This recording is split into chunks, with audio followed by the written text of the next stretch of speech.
Assalamualaikum warahmatullahi wabarakatuh. Izin memperkenalkan diri, nama saya Rendra Alapsi, NPM 2107051024 dari Prodi Manajemen Informatika. Di sini saya akan menjelaskan materi yang telah disampaikan oleh asisten dosen untuk pengganti ujian tengah semester yang telat kemarin.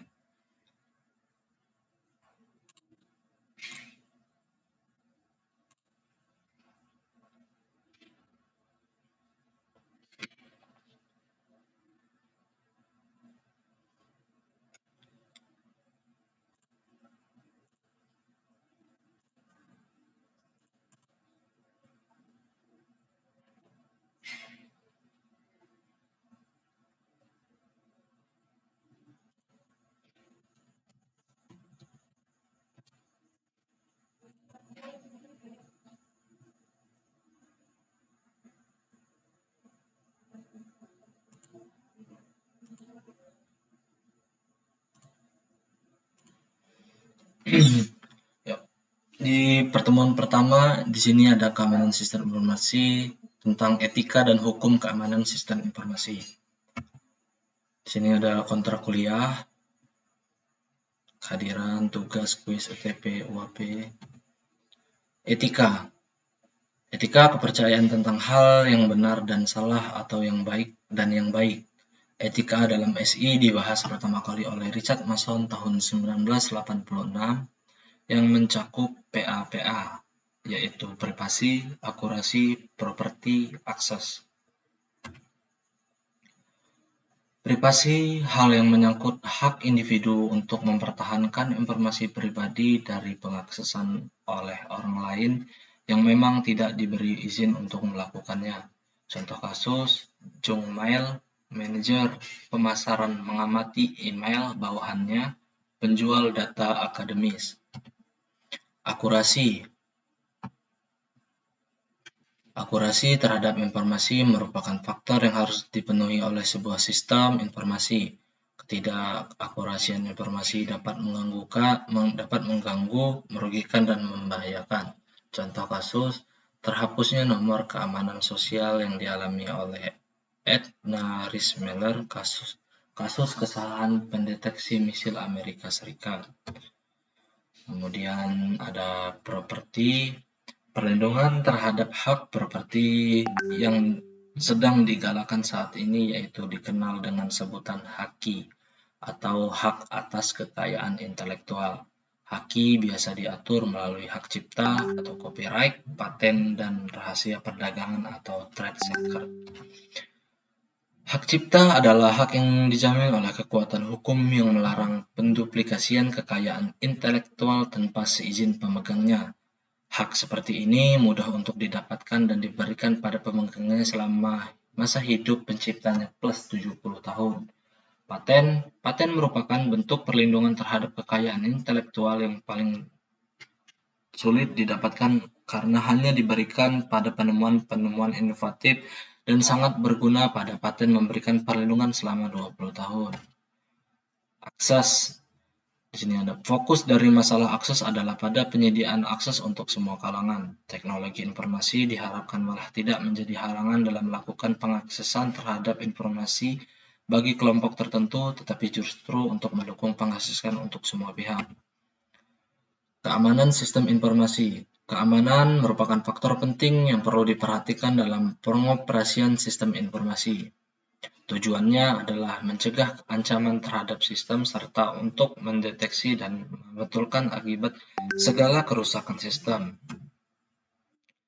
Ancaman sistem informasi.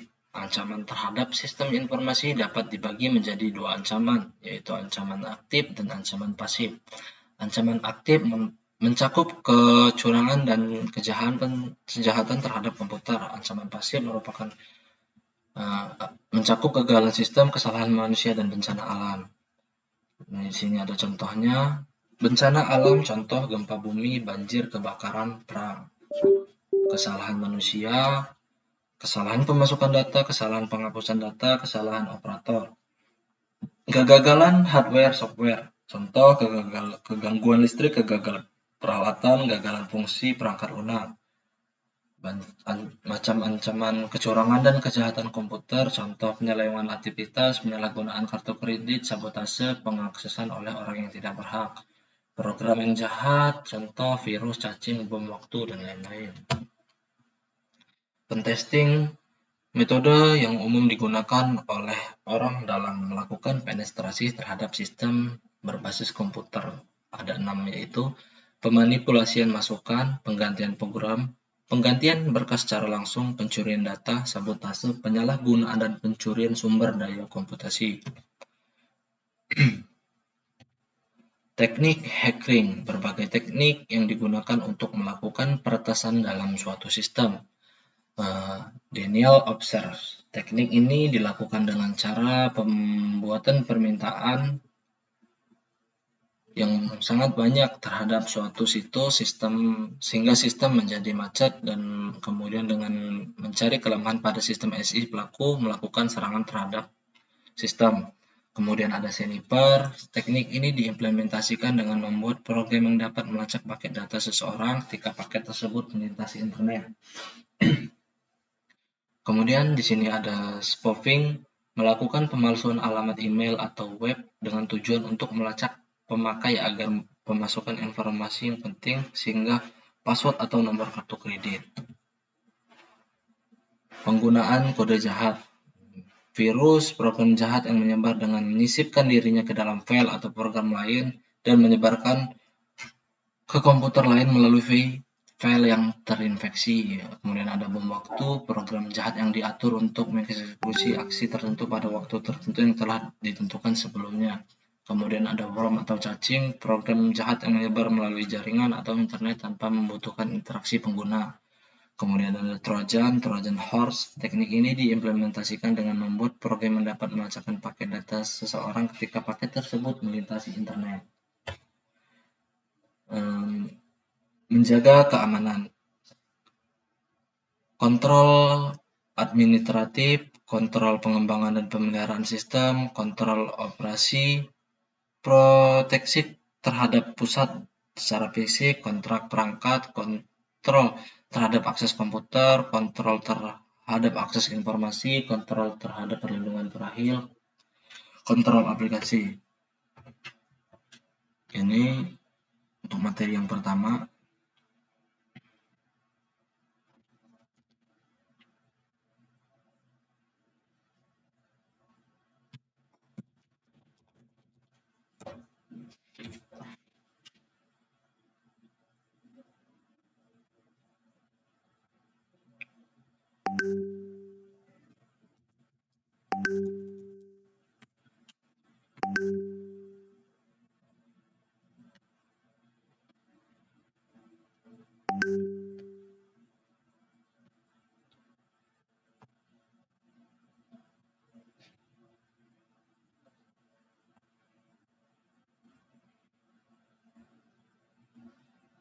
Kemudian di pertemuan kedua, yaitu ada tata cara untuk penginstalan Kali Linux.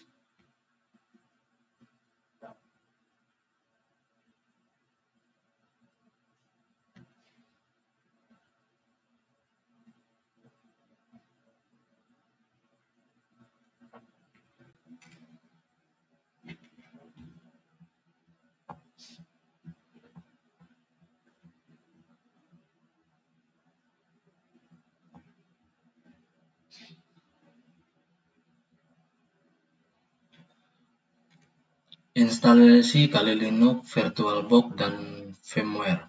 Pada masa sekarang ini, dengan spesifikasi komputer yang sudah mumpuni, di dalam komputer yang biasanya hanya dipasang program aplikasi, maka dapat juga dipasang sistem operasi lain.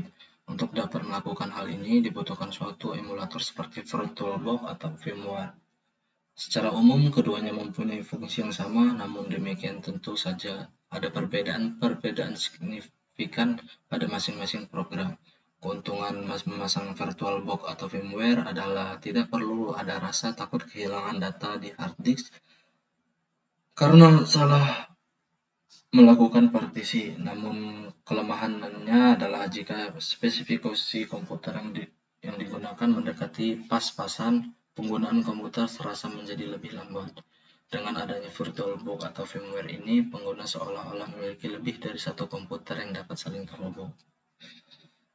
Di sini ada contoh-contoh untuk pendownloadan aplikasinya, langkah-langkahnya.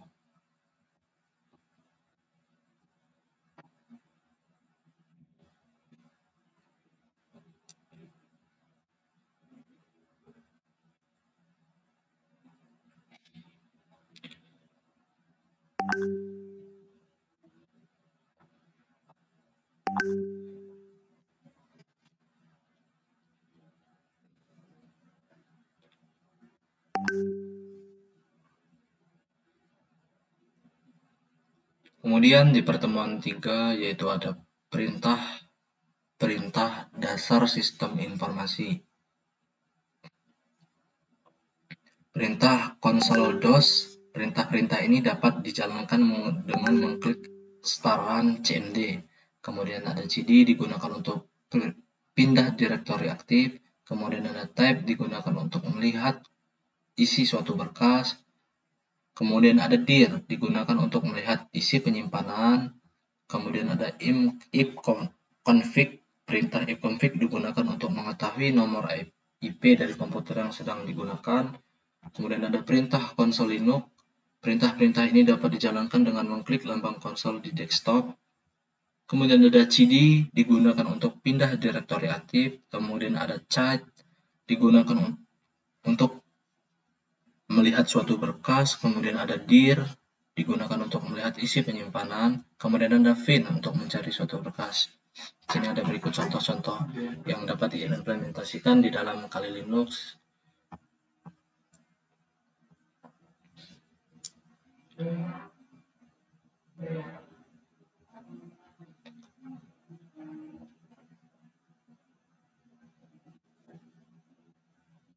Kemudian di pertemuan selanjutnya ada tentang hacking.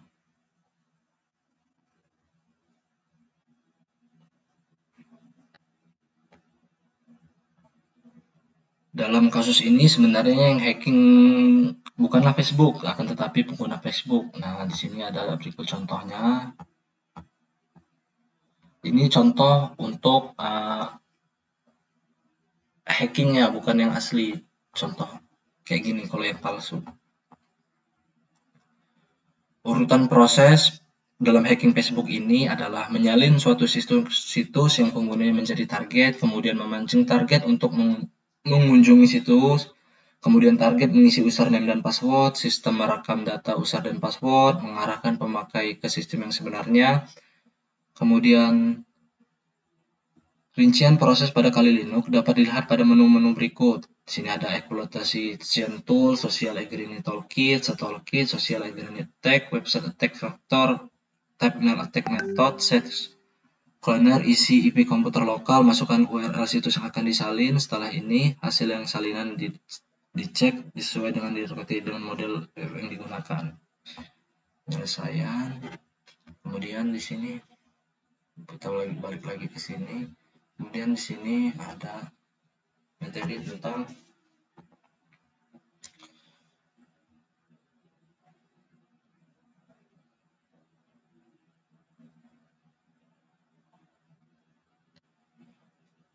pertemuan ketiga tentang serangan pasif dan aktif sebuah jaringan internet.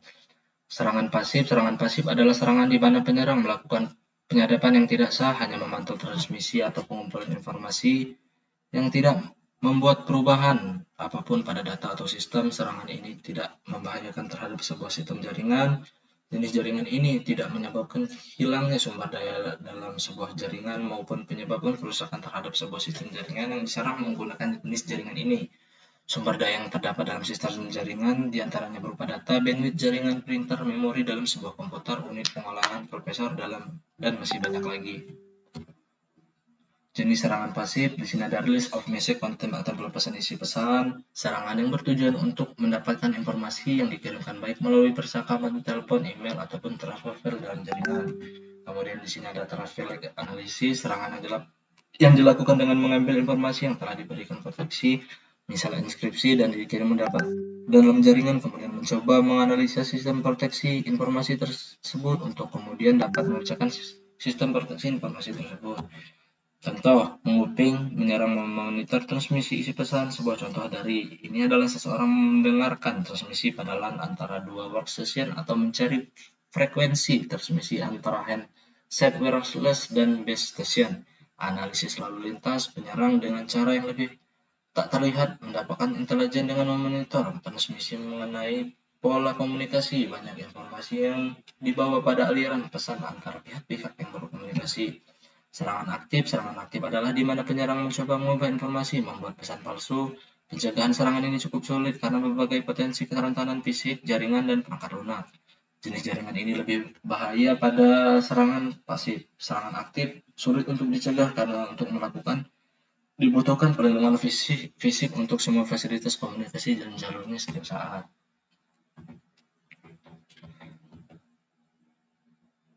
Contoh, menyerang memutus komunikasi antara pihak yang berkomunikasi dan bersikap seolah sebagai salah satu pihak yang berkomunikasi, sehingga penyerang bebas mengambil atau mengubah informasi dari pihak yang berkomunikasi, baik pengirim atau penerima yang tidak mengetahui bahwa mereka berkomunikasi dengan pihak yang salah. Di sini ada perbandingannya. Dasar, serangan aktif mencoba sumber daya dan sistem mengurangi operasi. Serangan pasif mencoba membaca atau membangun informasi dan sistem tidak mengetahui sumber daya sistem. Modifikasi dalam informasi, serangan aktif yang terjadi, serangan pasif yang tidak terjadi.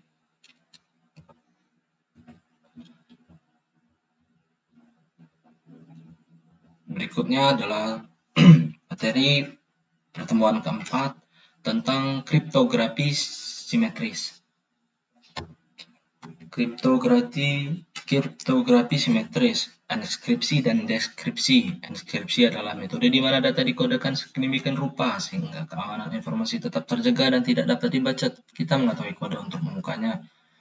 Deskripsi adalah proses pengubahan data yang telah dibuat tidak dapat dibaca melalui enkripsi kembali ke bentuk yang tidak dienkripsi. Data yang dienkripsi akan dikembalikan ke bentuk aslinya apabila berisi teks ataupun gambar sehingga dapat dibaca oleh seorang lain ataupun penerimanya.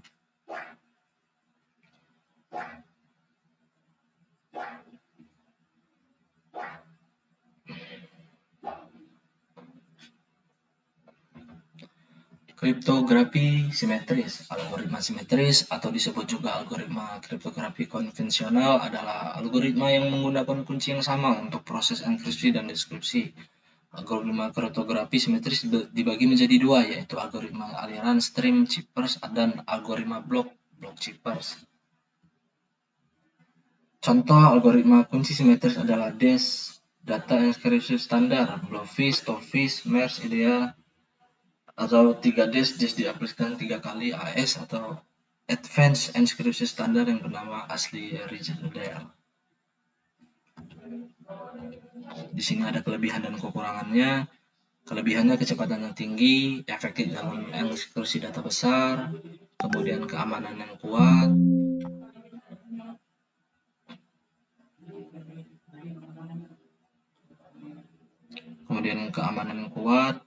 ketika kunci yang digunakan memiliki panjang disimpan secara aman, kemudian mudah diterapkan, efisien dalam penggunaan sumber daya, tidak memerlukan koneksi internet. Kemudian kekurangannya di sini adalah pengelolaan kunci yang rumit, risiko keamanan yang lebih rendah, tidak efektif, dan kunci harus disebarkan dengan aman. Advanced Encryption Standard atau AES. Di bidang kriptografi, AES adalah salah satu algoritma kriptografi. AES dirancang untuk menggunakan data enkripsi standar atau DES yang dianggap kurang aman karena hanya menggunakan kunci 56 bit. AES menggunakan kunci simetris dengan panjang 128 bit, 192 bit, atau 256 bit. Panjang kunci yang lebih panjang menyediakan tingkat keamanan yang lebih tinggi, namun memerlukan lebih banyak waktu sumber daya komputasi untuk melakukan eksekusi dan deskripsi. Cara kerja AES adalah subtab. Setiap byte dalam blok diubah menjadi byte lain sesuai dengan tabel subsidi yang ditentukan. Ada shift row, setiap baris dalam blok digeser sejumlah byte yang berbeda-beda tergantung pada barisnya. Mix kolom, setiap kolom dalam blok dengan matriks transformasi yang telah ditentukan. Etroke kunci ROM saat ini XOR dengan blok yang menghasilkan blok yang terinstruksi. Kesimpulannya, kriptografi simetris (AES) adalah algoritma kriptografi yang populer dan sangat aman digunakan untuk mengekskripsi data dalam pesan sistem informasi.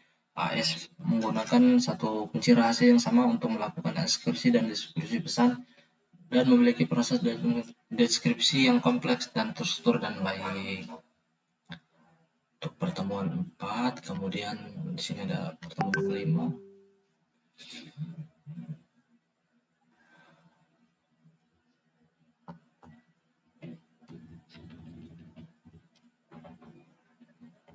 Pertemuan kelima tentang kriptografi asimetris. Kripto asimetris adalah algoritma yang menggunakan kunci yang berbeda untuk proses enkripsi dan deskripsi. Kriptografi ini dikenal pula dengan nama kriptografi kunci publik atau public key kriptografi. Kunci enkripsi dapat disebarkan kepada umum dan dinamakan sebagai kunci publik. Sedangkan kunci deskripsi disimpan untuk digunakan sendiri dan dinamakan sebagai kunci pribadi atau private key. Contoh algoritma terkenal yang menggunakan kunci asimetris adalah RSA, Reverse Shamir Adleman, dan ECC, Elliptic Curve Cryptography. Pada kriptosistem asimetrik, setiap pelaku memiliki sistem informasi memiliki sepasang kunci, yaitu kunci publik dan kunci pribadi. Kunci publik didistribusikan kepada umum, sedangkan kunci pribadi disimpan diri sendiri. Kelebihan, yang pertama, masalah keamanan pada distribusi kunci dapat lebih baik, masalah manajemen kunci yang lebih baik karena jumlah kunci yang lebih sedikit, hanya kunci privat yang perlu dijaga kerahasiaannya oleh setiap entitas yang berkomunikasi. Pasangan kunci publik atau kunci privat tidak perlu diubah, bahkan dalam periode waktu yang panjang, dapat digunakan untuk mengamankan pengiriman kunci simetris. Beberapa algoritma kunci publik dapat digunakan untuk memberi tanda tangan digital pada pesan akan dijelaskan pada materi kuliah selanjutnya. Di sini ada kekurangan enkripsi dan deskripsi pada umumnya lebih lambat pada sistem simetri karena enkripsi dan deskripsi menggunakan bilangan yang besar. Kemudian ukuran chip hypertext lebih besar daripada plaintext. Kemudian ukuran kunci relatif lebih besar daripada ukuran kunci simetri karena kunci publik diketahui secara luas dan dapat menggunakan setiap orang, maka chip hypertext tidak memberikan informasi mengenai autentikasi pengirim. Kemudian tidak ada algoritma kunci publik yang terbukti aman, sama seperti block chipper. Kebanyakan algoritma mendasar keamanan pada sulitnya memecah persoalan asimetrik, pemfaktoran algoritmik, dan sebagainya yang menjadi dasar pembangkitan kunci. Kesimpulan. Di sini kesimpulannya, RSA merupakan metode penyandian yang masih kokoh untuk mengatasi masalah keamanan dalam pengiriman data pada suatu jaringan pada media elektronik. Dari segi teknis, perhitungan, sistem RSA mempunyai cara enkripsi yang mudah, tetapi jika sudah enkripsi, data yang ditranskripsi sulit untuk dibobol jika hanya mempunyai kunci publik saja. Dalam proses pembuatan kunci dan kunci privat, terdapat beberapa faktor yang menjadi pertimbangan, yaitu ukuran dari kunci, penentuan nilai P dan Q agar sulit untuk dibobol, dan kemungkinan kelemahan dapat diketahui saat data selesai dienkripsi.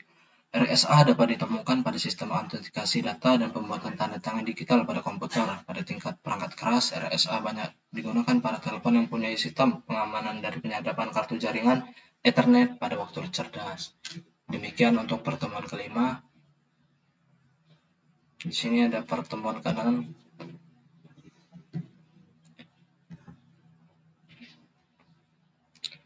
Di sini ada pertemuan ke-6 tentang steganografi. Definisi steganografi adalah ilmu dan seni menyembunyikan embedded informasi dengan cara menyisipkan pesan rahasia di dalam pesan lain. Steganografi digital, stenografi pada data digital dengan menggunakan komputer digital. Di sini ada Alice, Fred, dan Bob. Fred sebagai utama dari permasalahan Alice dan Bob. Kemudian di sini ada properties embedded message. Pesan rahasia yang akan disembunyikan, sedangkan cover of Cover object adalah pesan yang digunakan untuk menyembunyikan pesan rahasia, sedangkan stego object pesan yang sudah digabungkan antara embedded message dan cover object. Jadi stego object ini adalah gabungan antara embedded message dan cover object. Kemudian kenapa belajar lagi? Steganography dapat dianggap pelengkap kriptografi, bukan pengganti. Sedangkan steganography menyembunyikan keberadaan eksistensi pesan tentang keamanan dan kerahasiaan. Metode, di sini ada 5 metode tentang least significant bit atau LSB, kemudian ada text steganography, kemudian ada statistical method, kemudian ada spread theorem steganography, dan saffron domain steganography. Teks teknografi, metode ini melibatkan penyembunyian pesan rahasia dalam teks yang dianggap sebagai nos atau sampah, seperti teks yang dihasilkan oleh mesin atau program. Contohnya ada kucing, ular, naga, ikan, cacing yang saling terhubung. Di sini ada least significant bit, pengganti bit dengan bit data. LSB adalah least significant bit, sedangkan MSB most significant bit. Mengubah bit LSB hanya mengubah nilai bit satu lebih tinggi atau satu lebih rendah. Di sini ada least significant bit. Least significant bit di sini ada nominal angka yang sudah tertera dan hasil bilangan biner yang sudah tercantum. Contoh di sini ada 25 bilangan biner 0011 001, sedangkan 80 0101 000 dan lain sebagainya.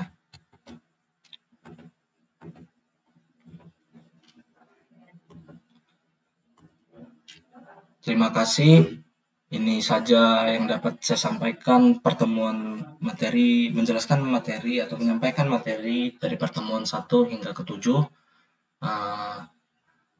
Ini saja yang bisa dapat saya sampaikan. Kurang lebihnya saya mohon maaf. Kepada Allah saya mohon ampun. Saya akhiri, wabillahi taufiq wal hidayah. Wassalamualaikum warahmatullahi wabarakatuh.